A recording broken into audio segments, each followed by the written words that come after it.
Welcome to Heidi Relationships. Today, we'll read some more stories from Reddit.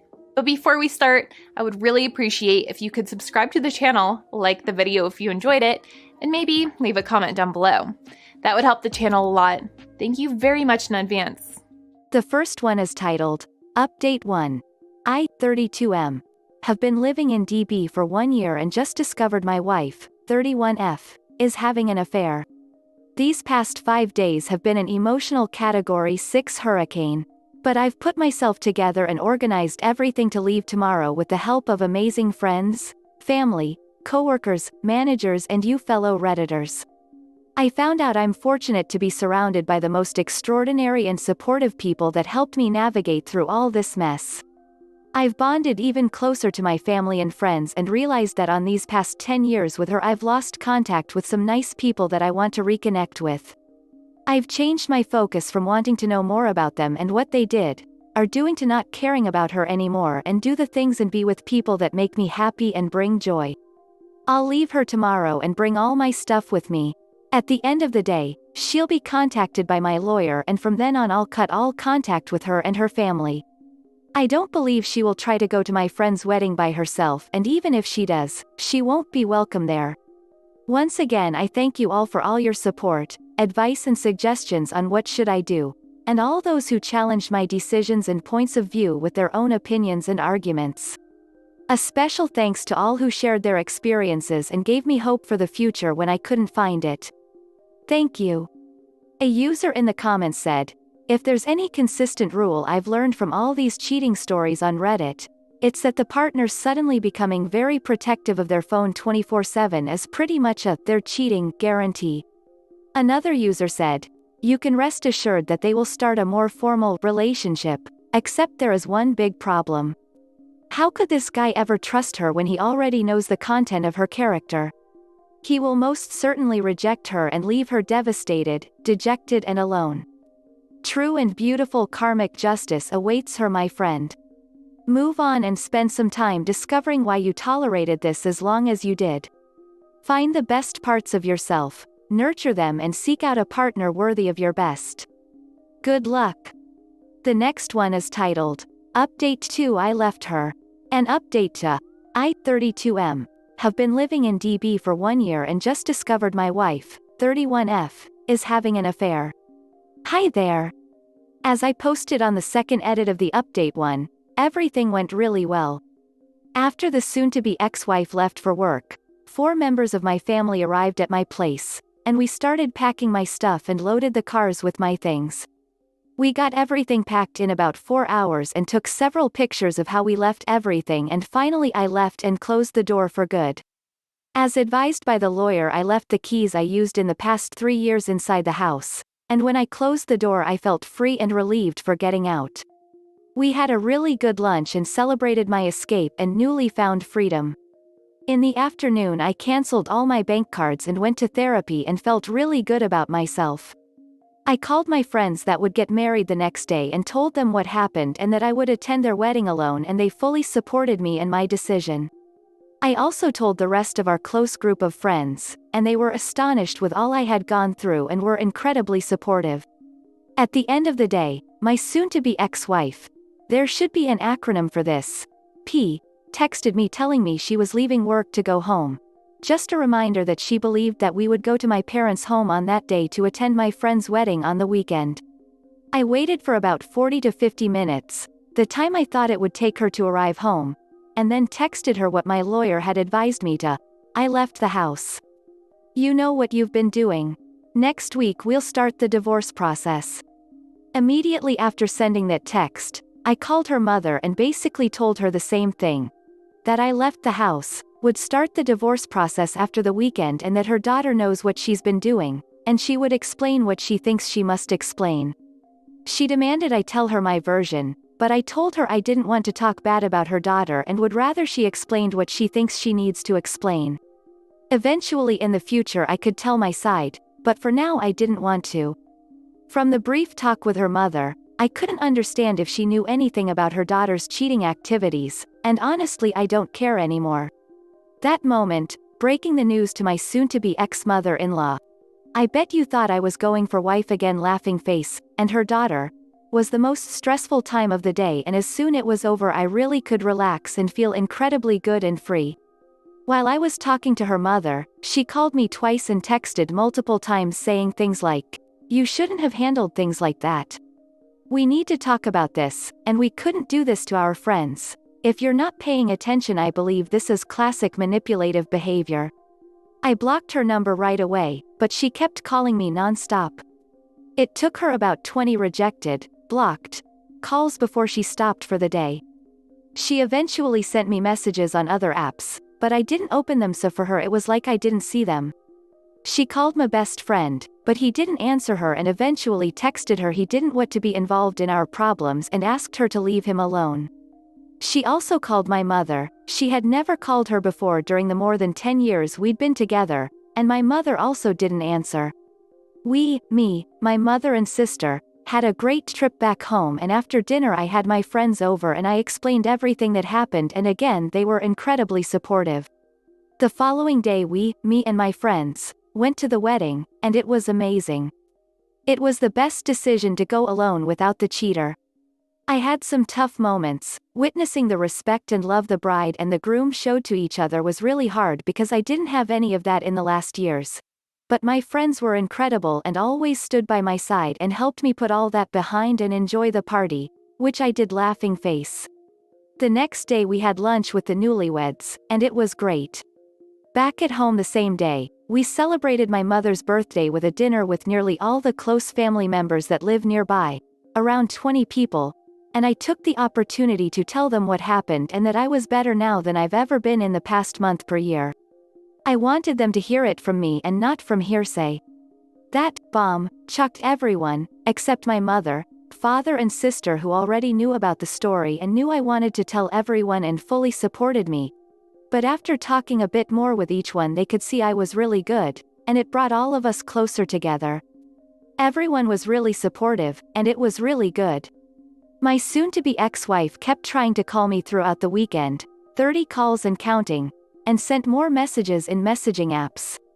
In one of the messages she told me that a life together can't be undone just like that just because I decided to. That she didn't want to fight but only wanted to talk with me, and asked if I was convinced to leave by a former female coworker of mine and if I was living with her. I'm no expert, but I'd say this another classic sign of manipulation and projection. She's projecting her cheating behavior on me. That's when I blocked her in that messaging app. She tried to call some of my other friends, but they didn't answer and text her back not to involve them in our issues. It's really amazing how they are supporting me and have my back on this. Today I spent some time with my former team from my previous line of work, and it felt good to reconnect to those people I had lost contact with, and that's something I want to keep doing. I want to take advantage of this moment to tie some loose ends, reconnect with people, stop holding my emotions and close pending issues that have contributed for me to fall in the trap of a master manipulator that used all that and my insecurities against me. As you can see, these last few days were pretty intense and really good. I really feel good with myself, and my mind is clear. I have no doubts about leaving this dead relationship and have no regrets.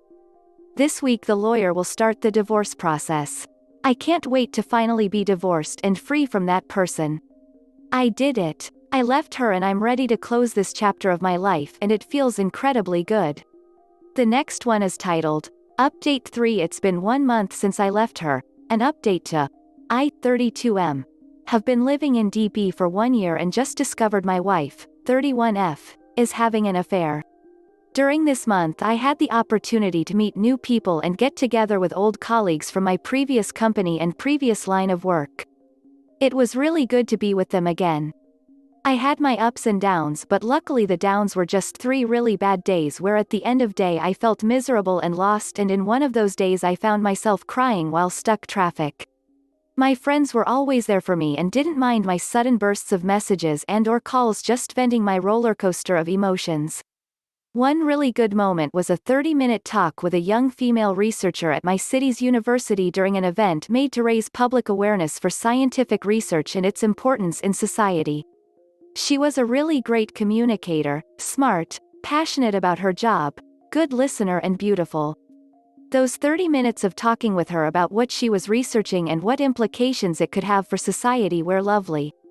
I lost track of time while talking with her, and that interaction fueled me up for an entire week. It's silly and amazing how such a few minutes can boost someone's mood for so long. And all that happened because I fought myself to leave the house and go out to attend this event and started talking with perfect strangers that were there to show their work and talk about it. So, my advice to myself and others is getting out your shell, go to places, be with people, try new things. You never know what's around the corner if you don't go there. Now about my cheating STBX. The week after I left her, I met with my lawyer and gave him all the info he needed to prepare the documents to start the divorce. He advised me to unblock my STBX and contact her just to tell her that I had hired a lawyer to start the divorce process and that she would be contacted by him. He also advised me not to tell her I found out about her cheating on me. I called her that day and she said I didn't have to involve a lawyer, that she didn't want to be with someone who doesn't want to be with her, so all I needed to do was tell her I wanted to leave. She continued talking, basically blaming me for leaving and not trying to fix things, while conveniently failing to mention that she had been regularly banging her coworker in the last year. I couldn't believe how she was capable of saying those things. It was almost as if she really believed them and the affair she was having did not exist. Had I not collected some evidence before leaving, and I would be doubting myself and probably ended up believing in her. I kept my cool head and simply replied I did not want to talk about what happened right now, and that my decision to leave was final and not up for debate.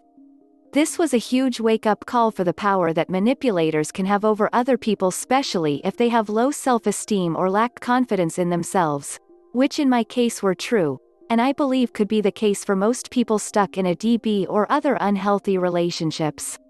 This also showed me that my decision to simply vanish without confronting her was the best, because at that time I did not have the mental strength to keep a cool head and resist her blame shifting, and probably would end up doing something stupid or stay and become even more trapped in her web of manipulations. A few weeks later I met with my lawyer again to sign the documents he had prepared. My STBX had already met him and signed them herself and told me that he asked her if she had any idea why I wanted to divorce her, if she didn't anything I might find inappropriate and could be the cause for the divorce. He told me she was clearly lying when she answered that no, there was nothing she could have done to make me want to leave her. The divorce process is now underway and hopefully it will be completed next Thursday. She didn't oppose the divorce and didn't pose any problems, so far, which significantly helped things moving this fast. My lawyer first estimated the divorce could take a few months to complete, so when I got the call from the government department that handles marriages and divorces that it would finalize next Thursday, it was really great news. We'll both meet with the person responsible for handling the process, I don't know the correct name in English, and sign the final document that declares us divorced. This means I'll meet her for the first time since I left her. I plan to confront her after getting the divorce finalized. I will also call her mother and arrange for a meeting with her parents to confront them if they already knew about the affair, and to tell them my version of what happened. This might not make sense to many people, but it's something I need to do in order to close this chapter of my life. I'm also thinking about calling the other guy to thank him for helping reveal my STBX true colors and make him know that despite they have sworn to always be the true to each other no matter what, she lied to him about a few things. If he agrees to meet me, I think I'll do that to try and learn from him how and when did it start and what did she told him about our relationship. I'll probably call a few of her friends and tell them that she used their names to conceal her cheating with the other guy. And then I think I'm ready to close this chapter and move on for good. Edit 1. It's done. We are officially divorced. Grin. When we were outside the building I told her, I knew what she has been doing with the other guy and I wish her to be happy. She replied, I certainly did not know what was going on with them, and that she was only doing it to get a reaction from me. I can only guess she thinks that it means messaging and phoning the other guy. I also told her that she would find out sooner or later that people are not loyal to cheaters and deceivers.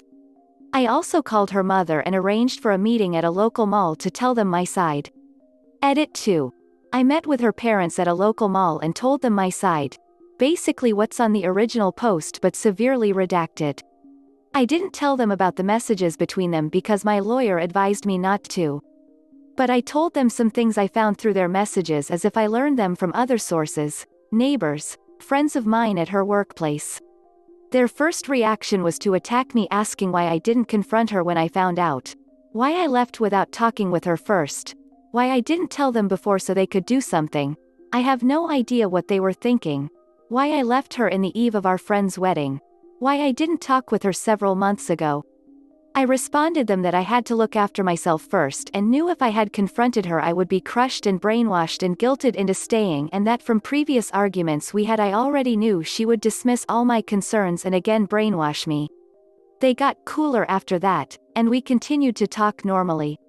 They were shocked and find it hard to believe she could cheat on me and get involved with someone behind my back. It's not surprising, and I was expecting that. At this point I was struggling with the thought of whether to show them some pictures of messages where she sent him photos in underwear, but I decided it was best not to, as my lawyer had told me. They told me that she only told them that we were supposed to go to our friend's wedding and that I just disappeared without any reason. They told me she told them the other guy was just a friend from work that has some serious problems at home because his mother has Alzheimer's, which is not accurate. She has bipolar disorder. And that sometimes he needed to talk about it, and that's why they talked and messaged each other so frequently and at unusual times of day. I found it curious that her father also told me that sometimes women do stuff like talk to other guys in order to get a reaction from their partner, which is something she also told me. You can read it in Edit 1. Is it just me that think this logic is completely flawed? I can only guess that this way of addressing issues runs in the family. They told me they will confront her with what I told them and try to determine if she really cheated on me by her reaction. Probably I will get an angry call from her in the near future. I don't care if they believe me or not. I did what I felt I needed to do. They now know why I left the way I did. What they do with that information is not my concern. But they won't be able to say, "We had no clue," when she's caught lying again in the future. This is the end of the video. I hope you enjoyed the relationship stories. Please don't forget to subscribe to the channel, like the video and write a comment. I really appreciate your support and it helps my channel so much. Thank you.